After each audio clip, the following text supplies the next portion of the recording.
bahwa kasus ini dimulai dengan adanya keresahan daripada masyarakat, yaitu adanya konvoi yang terjadi pada tanggal 29 yang lalu. Dan kemudian kami adakan penyelidikan, namun kami perlu tekankan di sini bahwa kami tidak fokus pada konvoinya. Ada sesuatu yang lebih besar lagi yang harus diungkap, di mana ini menyangkut suatu organisasi. Dalam penyelidikan kami, akhirnya kami temukan adanya perbuatan melawan hukum, adanya pidana, tidak hanya sebagai person tetapi dalam suatu organisasi. Nah, di sini kami temukan bahwa organisasi Khilafatul Muslimin ini memiliki badan hukum yayasan. Dalam Undang-Undang Ormas, yayasan merupakan bagian daripada ormas, Undang-Undang Ormas itu sendiri, yaitu yang pertama perkumpulan, yang kedua yayasan. Dan ternyata yayasan ini juga memiliki kaitan dengan kantor pusat yang ada di Lampung.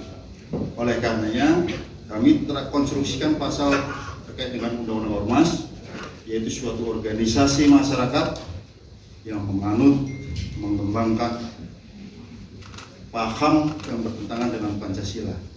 Dan juga kami konstruksikan pasal 1 Undang-Undang Nomor 1 Tahun 46, yaitu terkait penyampaian berita bohong yang bisa menimbulkan keonaran.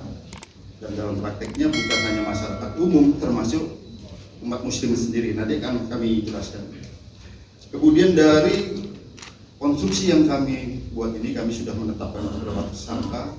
Dan sesuai dengan penjelasan kami kemarin, penyidikan kami ini bersifat berkesinambungan. Oleh karenanya, kami juga telah menemukan delik baru, perbuatan melawan hukum baru, yaitu terkait dengan Undang-Undang Sistem Pendidikan Nasional, di mana kegiatan mereka ini juga melanggar Undang-Undang Sisdiknas dan juga Undang-Undang tentang pesantren. Hadirin sekalian yang kami hormati, bahwa metode siar versi mereka yang selama ini dilakukan oleh kelompok ataupun ormas ini, yang pertama mereka menggunakan website yang terdiri atas video dan juga artikel-artikel. Artikel-artikel ini juga dilengkapi dengan adanya selebaran. Selebaran ini setelah dianalisis oleh para ahli, baik itu ahli hukum, pidana, ahli literasi dan ideologi Islam, kemudian ahli bahasa dan lain sebagainya, firm bahwa ini bertentangan dengan Undang-Undang Ormas, yaitu bertentangan dengan Pancasila karena menyebabkan Undang-Undang Ormas, yaitu bertentangan dengan Pancasila karena menyebabkan hal-hal yang bertentangan dengan ideologi negara. Dan ini kan perlu sampaikan kepada rekan sekalian, mungkin nanti akan dijelaskan oleh pihak BNPT, apa yang disampaikan oleh petinggi-tinggi ormas ini, baik Khalifah, pemimpin daulahnya, Amir daulahnya, yang mengatakan selama ini bahwa mereka mendukung Pancasila dan NKRI, yang terjadi adalah kontradiktif. Ini nanti akan kami jelaskan. Sebagai contoh, terkait video yang kami sita dari websitenya dan artikel, Pancasila tidak akan bertahan lama. Pancasila dan Undang-Undang Dasar 45 tidak akan bertahan lama. Islam tidak mengenal toleransi. Kiai-kiai di zaman demokrasi ini banyak bohongnya. Ini melukai juga umat muslim juga. Kemudian demokrasi dilaksanakan itu bisa harus dengan senjata. Nah, ini. Namun yang lebih parah lagi, rekan-rekan sekalian, yang menjadi perhatian bersama, bahwa selain website, buletin dan lain sebagainya, mereka ada lembaga pendidikan dan pengkaderan. Jadi perlu digarisbawahi, pendidikan dan pengkaderan. Setelah kami koordinasi dengan Kementerian Agama, bahwa apa yang disebut mereka sebagai pesantren itu bukan pesantren karena tidak memenuhi persyaratan sebagai pesantren.